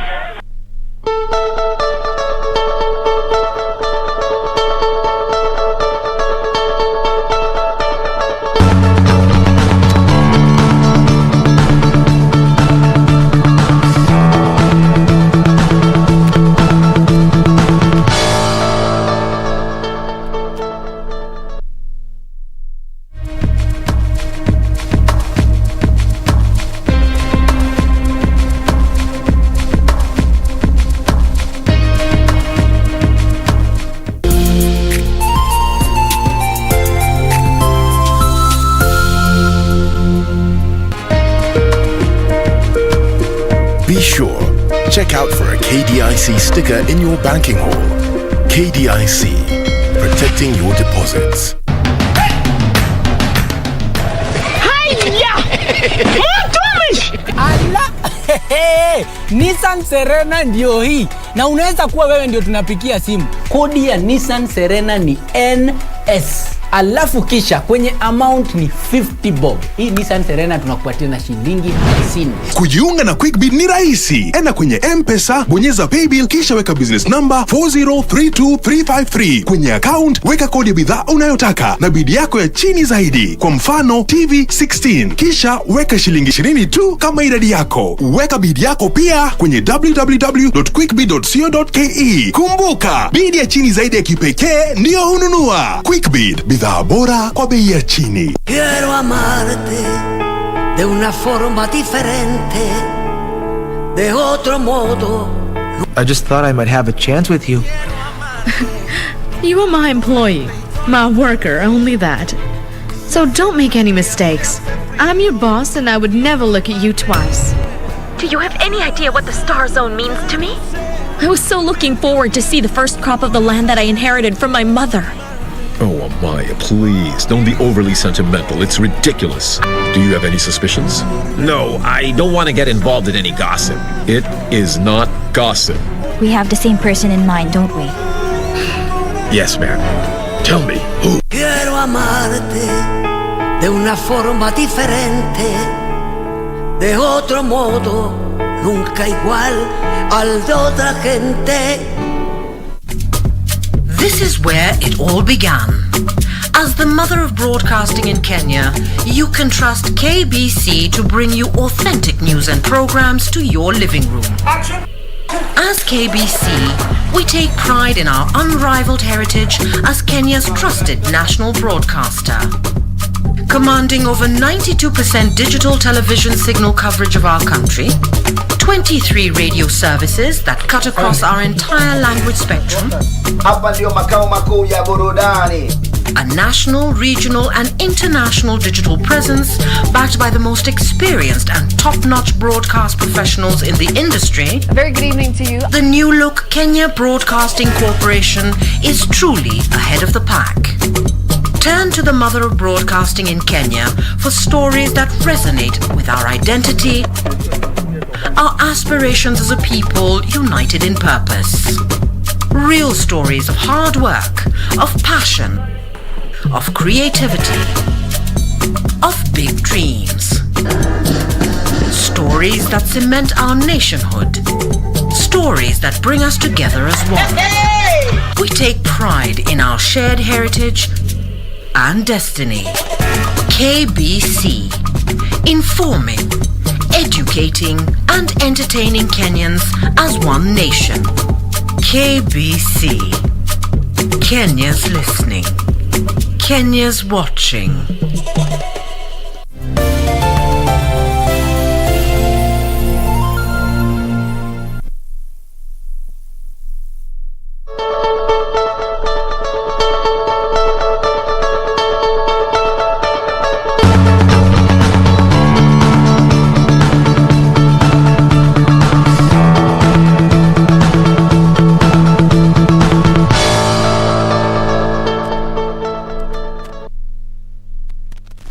At 5 minutes past the top of the hour, welcome to the program. This is still Good Morning Kenya. Time for our last conversation this Wednesday. And you know, it's Master's Lifestyle being on a Wednesday. This morning, we want to deeply focus on the events industry. What exactly goes into that? If you're someone who wants to get into this kind of business, the things you need to understand. Also, especially as a model, what are the nitty-gritties? My guest this morning is Caroline Wambui, CEO Ushers Kenya. Good morning. Morning. I can see already you're just in a light, easy mood, which is a good thing for this convo. Okay. Let's begin from the tops to understand what Ushers Kenya is all about, at least to build some context as we go with our conversation. Okay, Ushers Kenya is a company formed by young people. So we were a group of models and we used to go for events a lot. Mostly when you're a runway model and you're beginning your journey, we used to be invited for ushering events. So I discovered there's a gap. Someone needed to fill the gap of having an ushering company. So it's an ushering company. We also do commercials, we do adverts. We also have bodyguards right now because sometimes you have a client who's very high-end, so he wants ushers and bodyguards. So that's basically Ushers Kenya. Okay, so is it just all about ushering, or there's something more to that in Ushers Kenya? So what we do also, if you have an event, so you give us your concept, we can also help you in managing it, all the way from ticketing to sales, selling of the event out there, marketing it. So it's basically a whole event, but we call ourselves Ushers Kenya. Ushers Kenya is a tag name. Yeah. You know when you tell someone Ushers Kenya, because you really do a lot of things, and we'll get into also the history behind you doing all these things. But someone might think, is it just only ushering that you do, just going by the name? So really, what informed the choosing of this kind of name? Because again, in a business, the name is one of the important things that someone needs to think of. Yeah.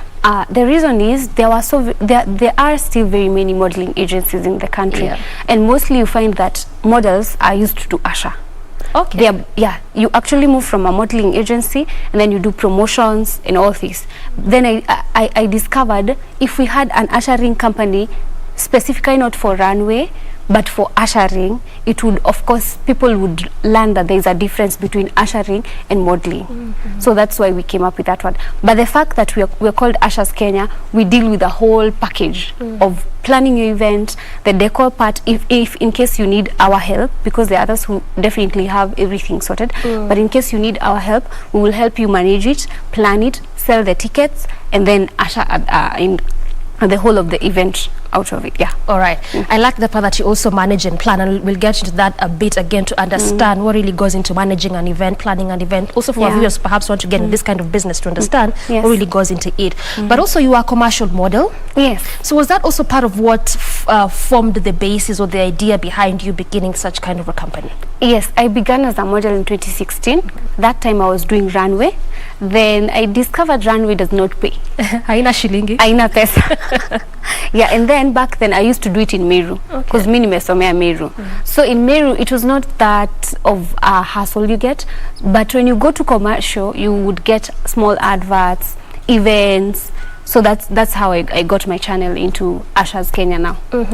Aside from that money bit, because again for young people money is always a thing. You know, as in Kenya hakuna pesa, how will I stay? You know, there's always that mentality.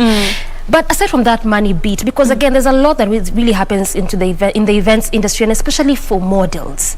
So aside from that money beat, also what really informed you from just moving from runway to just doing commercial per se? As you've said, runway does not pay. Because if you can even think how many events have been in the country in the last 1 year, which were runway. And then you can imagine how many models we have in Kenya. Every school, every institution has a model. There are very many models in the country. So if you're seated in your house and you just want to be a runway model, my friend, utasafa. So for me shifting from runway to commercial, first it was because of money, definitely. The second thing, there's some fulfillment when you see an idea. Let's say if you tell me I want to push this brand out there, and then I come up with the concept creation, we create together, we push it, and then you see it out there. But on runway, it's just wearing the cloth, running, going on the catwalk, coming back, giving back the designer the dress, and it's just a pretty face, which does not have much according to me. It might be different to others, but according to me, runway was not my thing, because it's just a 5-minute thing and you're done. for me, the idea of creating something and then seeing it go all the way from zero into a brand, that is commercial for me. And that's why I chose this. Okay, from the concept idea to the brand. Yes. Okay, Carol, I'd also like you to speak especially to young upcoming people who want to get into this kind of industry in the event space, either perhaps as a CEO or even as a model. Yes. Because off camera you're telling me how sometimes it's still difficult up until now that brands, that client still have a preference, and they're in Africa, in Kenya, and they really want lighter tones. How does that work? I know. Make us understand a bit about that. And just to take you somehow back, the reason most models don't make it on runway is because also of the skin tone issue. Because if you look actually at the international runways that we have, they have very dark skin tones. You've noticed not just dark, very dark. Very dark. South Sudanese sort of, very dark, rich, dark color. But when you come to us, we're sort of in tone between. You're not light, you're not dark, you're just there. Yeah. Not very many designers want to work with you. And it's very sad because that's who we are, right? Why is that? I don't know how they do it, but the truth of the matter is I think it's also a challenge to them, because the moment you're trying to sell someone who's very beautiful and is very dark, but the people you're selling to, they're in between. Or someone who's very light and the person you're selling the dress to or the brand to is in between, it does not really go well. But to be honest, it's been a challenge. It is still a challenge. Even into ushering, you find clients want a certain skin tone and a certain type of body too. Okay. Yes. So it goes beyond the skin color. It goes beyond that. Although, okay, when us we're choosing, we have a variety of people. Like in my company, we have as many as 70. So I have dark, I have light, I have my skin tone, I have chocolate, I have everything. So that when a client comes, I'll give you all the people that I have, and then you will choose. But to be honest, it's still a challenge. Most people go for extremely light or extremely dark. And nowadays, the idea of a size 8 or a size 6, in Kenya. In Kenya, yes. Or in Africa as a whole. In Africa, I so think. for you as a person, have you faced that challenge, even when you're still doing perhaps runway or commercial? It could be either. Have you faced, because you're in between. You are not as light, you're not dark, you're there in between. And I believe you're talented. So was that also a challenge, and perhaps how did you deal with it, just to make also young girls understand? For me, first of all, I can tell you for a fact, when you're in between, it's very easy for you to get someone to do your makeup. Okay. But when you're off, somehow it's also very hard. But it's very easy for designers to select you or for judges and everything. So for me, I knew my stand, and as much as it was a bit shaky for me to kind of get my stand and everything, first, me, I'm very short. When it comes to the rank of 5'6", 5'8", and all that, I am 5'6", 5'7". So really also my height was not very friendly. And you see, if you want to make it in runway, you have to be extremely tall. So for me, I knew it. For me, I was just there for the extremely crown. tall and either dark or light. Exactly. So you really had a really big challenge. I had a challenge because I am 5'6". Actually, nikitoa viatu I'm 5'6", but nikivaa viatu I'm taller, 5'8" and plus. Okay. So for me, I knew. For me, when I did it, I knew for me I wanted the crown. I wanted to change people's lives, because you see, when you're chosen as a model, because for me I was a crowned model, I knew my target was to change someone's life, and I did it. I did it in Meru prisons. I did it in the community. I had my path, but I knew at some point I would shift.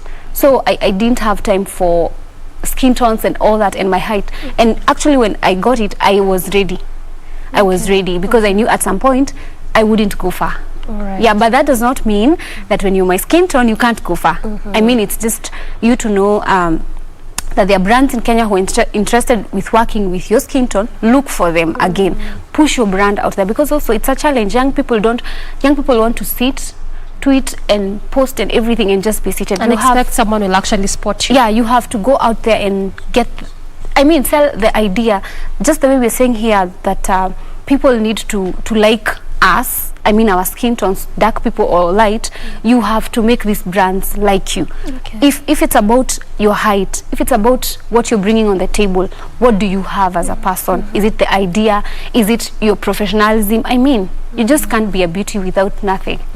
Yeah. And I think that was very important for me to ask, because there's really a lot that always goes into the events space. Yeah. Someone just thinks perhaps it's just planning an event and that's it.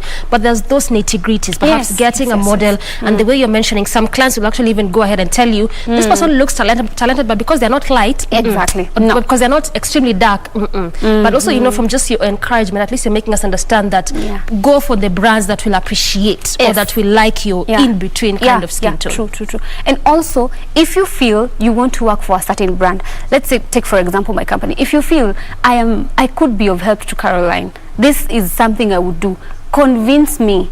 Because you know, everywhere, in every big company, someone is seated. You're seated here. If I want your seat, I have to be better than you. You get my point? And I have to prove to your CEO that I am worth the chance. So you have to prove it. I can also do it, exactly. Yes. So it at the end of the day, it also goes beyond. Exactly, it goes beyond. You have to do your part, play your part, and I mean, fight every day. At some point, I know our country, our continent is growing. Tutakubalika tu at some point. But reality on ground right now, this is how it is. So try and find your space. Yeah, exactly. Okay, so really, what goes into your mind as you perhaps go choosing or getting, you know, the models or even your employees? Is it their skills? Is it training? Is it education? Because again, we keep thinking that if you want to get into events, all you just need is talent, maybe.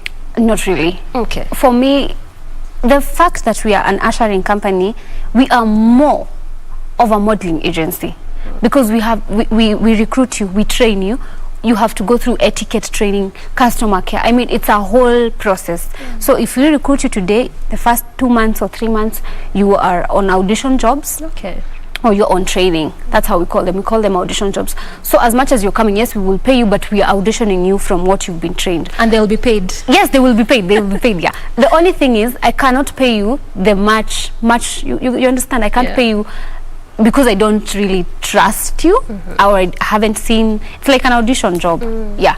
But when I'm choosing people, first I have to look at my customers, because for me, I do auditions after every 8 months. Because people just keep coming.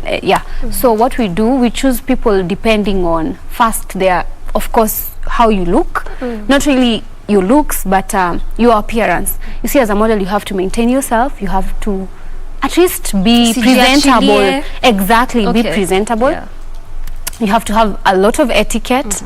As much as most of my students, or currently my students, they're from hospitality classes, because they're very easy to train. They already know how to deal with guests and everything. But also you have to have a touch of makeup, and you can apply on yourself. I mean, it's a bit of, we actually do auditions on county to county. Yes. And we also have branches here. We have branches in Tanzania. So the girls we have in Tanzania, they're way different than the people here, because of the clientele over there. The people we have in Uganda, they're way different from what we have here, because you can't go to Uganda and you tell them, I want this specific, nataka Waswahili. Why will you get Waswahili in Uganda? You can't go to TZ and tell them, I want South African girls, I mean South Sudanese skin tone. You get my point? So it's sometimes to choose depending on niko na nani, who are my clients right now, what do they want. That's when I choose. So also the clientele informs. Exactly, yes. Yes. And also I really think that was again important, because we always have this notion that if at all you are in events, arts, entertainment, you don't need an education background. As long as I'm talented, I'm good to go. But just from your explanation, that also you're telling us that you also go for people that perhaps are, you know, have that hospitality background. So again, it still means that education is an important factor. It is, because you can imagine having a beautiful person who does not know how to communicate, who does not know how to be humble and nice to guests. Because anyway, can you imagine being in an event and you're hosting probably a PS or a dignitary, and this person is told, please go get for me a glass or something, and they do not understand the types of wines that are there. Yet they are beautiful. Yeah, but it's like being just beautiful, but you don't know how to talk. You don't know how to express yourself. It's just dangerous. Yeah. So this thing goes beyond. It goes beyond. You have actually another thing, now we are at a point where I'm recruiting and I need you to know at least three languages. Okay. Kiswahili, English, and one local. Such that if I'm in Kisumu, I need someone to understand, because I might not understand Luya or maybe another language, but I might understand Kikuyu or Kimeru or something else. So if I go to that area, I need someone who understands. You get my point? Yeah. Because probably it's a wedding. I need the guests to feel they're being served in their own language, to feel comfortable. So you need to at least be fluent in 3 languages. Your local, Kiswahili, and English. And an extra language. Yeah. Makes a lot of sense. So if you really want to get into this kind of industry, events, from Carol herself, at least now you're understanding what this entails. It's not just about talent per se, not just about beauty per se, but it goes beyond. There's skill, there's education, there's expertise. She's giving us all the nuggets in regards to that. You also mentioned a bit about management and planning of an event. And I just want to understand from you, perhaps also from previous experiences, have you had to actually manage an event on a budget? And how did you do it? Okay, first of all, let's just take this conversation just kidogo nyuma. Okay. There's also an issue of people want beautiful people. People want beautiful girls, handsome gentlemen, and I mean all dressed, but you don't give me the budget. That is a challenge, because nikileta ashas kwako, you're launching a product. You need me to brand them your logo. The same outfit siwezi nikapelekea mwenzako. You get? So that is obviously in most cases a challenge. So what I do personally, I have dresses and suits for like specific colors, like black, blue, white, because hizo ndio najua ni zile nyingi watu watataka. So what we do, if I have a client and they hawafiki bei, you know what I so what I do is I pick my company clothes, the ones that are not branded, and then I tell you, can you just make badges? So you make a badge which reads your company logo. So that's how I manage it, because obviously PR with Corona and everything, I mean, people don't have a lot of money to spend on events. Also, I work with my group members. They're a bit, so you need understanding or something. So sometimes we work with what you have, but for sure I will give you what you want. I might not get to the standards that you want because of the money part, but I try my best, and it happens, especially in Africa, in Kenya right now. It happens a lot. Most of the time watu hawafiki bei, but they want quality. They want quality. Yeah, and you just, I mean, I don't know, sometimes you just at a crossroad, you don't know what to do. But for me, I have uniforms. Zile hazina brand. So ikifika, you want, probably your color is theme color of the event is purple. I might not get purple, but I might get a black dress, which is nice, and then I just like give them probably like chains or something, or a scarf which is purple, and black shoes, so that tuendanishe tu. So you just try to reach to what they want, but haiko pale. Exactly. I mean, I feel like that is really a big challenge. It cuts across not just events, arts and entertainment. I don't know if it's because perhaps as Africans we really don't appreciate perhaps the work that goes into this kind of spaces. That's why someone will come and tell you, nataka ikae hivi na hivi na hivi, and the budget is not quite there yet. And you also find that most clients, they also don't understand that for me to, let's take for example, for you to look that beautiful, there was a makeup artist, you had to buy some shoe, I mean, you have earrings, and you can't put on the same shoes and the same earrings, and the makeup artist has to appear tomorrow. So people expect you to bring in ushers or whoever you're bringing, but they don't understand this person ametoka nyumbani, amekuja aje, ameva nini. And then for me as a brand, I don't want just my group to be out there. They have to look a certain way. So I have a makeup artist, I have rescue media which helps me in photography and everything. It's a whole package. So you find that most people hawataki kulipa, na pia mimi as a brand, I don't want to take my group out there in a car too. Like, you get my point? So it's a challenge, but we're evolving. Kidogo kidogo tu, we're evolving. So people should start appreciating the event space. Yes, and also appreciating that when you see something beautiful, kuna mtu hapo nyuma ametengeneza. Yeah. Because you're mentioning, I mean, there's a lot that goes into that. You've mentioned that there's rescue media, there's the girls who are the models, you know, there's the clothes that goes into it before actually that event looks the way it looks. Yes. You know, there's a lot that goes into that kind of space. So in essence, then how do you deal with those difficult, irate clients? That enye unaambia kuna venye tu lazima uongeze hiyo pesa ama tu kuna vile you have to do ABCD, but they still go like no. Or just, you know, there's some people that are really just difficult.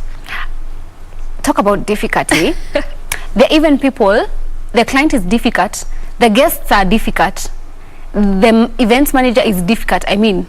And you're supposed to be in and trend. Yes, and at the end of the day, the ushers are the face of that event. Because the guest hajui that if I wasn't paid well, I need to treat you well. So anakuja ako arrogant, and you still have to smile and be like, hey, karibu, and all this is what we're offering and all that.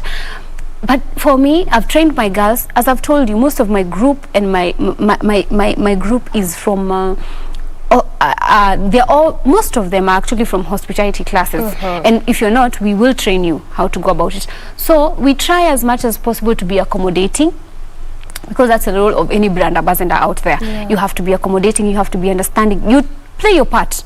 But of course it gets to a point, naita tu bodyguard sasa namwambia mimi nimeshindwa. That's why you have bodyguards. That's why I have bodyguards. And let me also tell you another thing. The reason I have bodyguards, it's not just for their security. If you have a wedding, you might need my bodyguards, but I also need my security for my girls. You can imagine we are probably bringing in a celebrity in Kenya.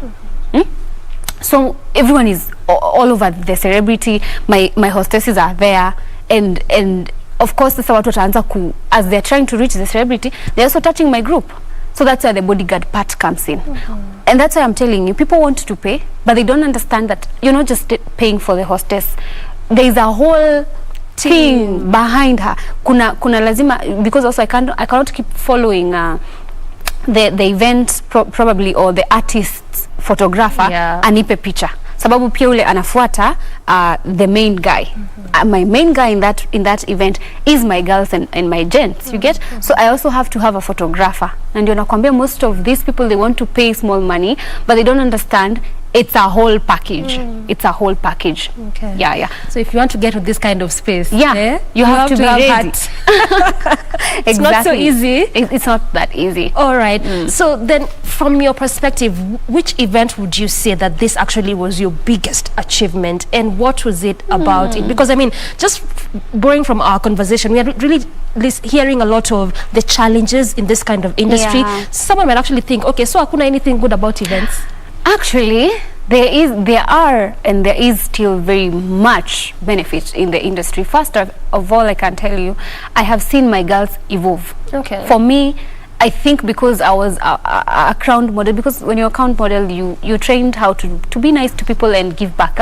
So for me, I have seen my girls move from zero all the way, because I have companies which actually adopt them.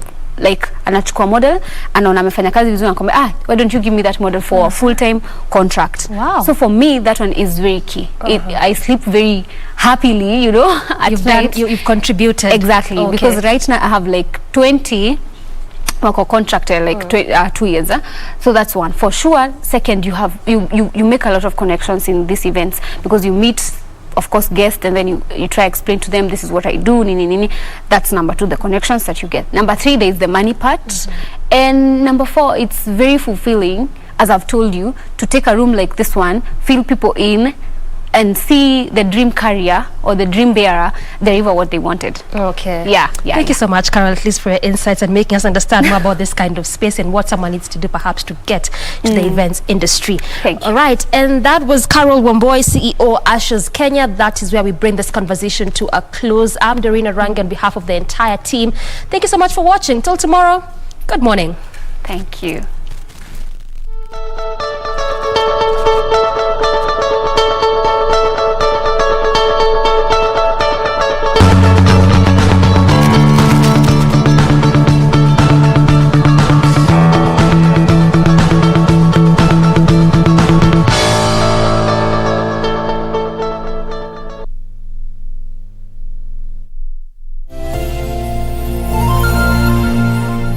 To get Skizatune Hail Mary, dial star 811 star 963 hash. Hail Mary, full of grace, the Lord is with thee. Blessed art thou among women, and blessed is the fruit of thy womb, Jesus. Holy Mary, Mother of God, pray for us sinners, now and at the hour of our death. Amen. To get Hail Mary, dial star 811 star 963 hash, star 811 star 963 hash.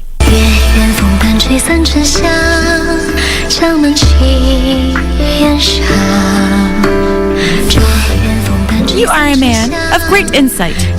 With your encouragement, I'll get started then. Wait, come back here. Who knows when we'll run into each other again next time? Looks like Queen Mother is suspicious of my identity. Hey! You're vile. I won't allow some barbaric unknown princess to steal the favor I've earned. Have you fallen in love with her so soon?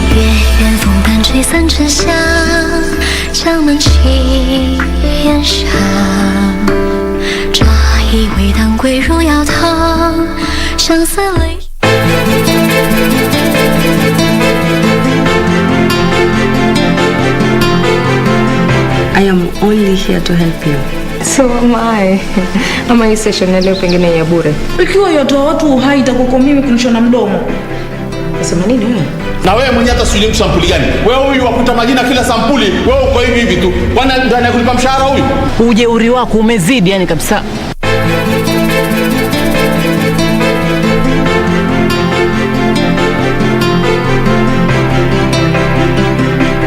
What does this number mean to you? A pack leader? A winner? Or just a number? To us, it means freshness, boldness, vibrancy and heritage. That's why at KBC Channel 1, we make it easier for you to pop up your family entertainment to a fresh, exciting and colorful bouquet.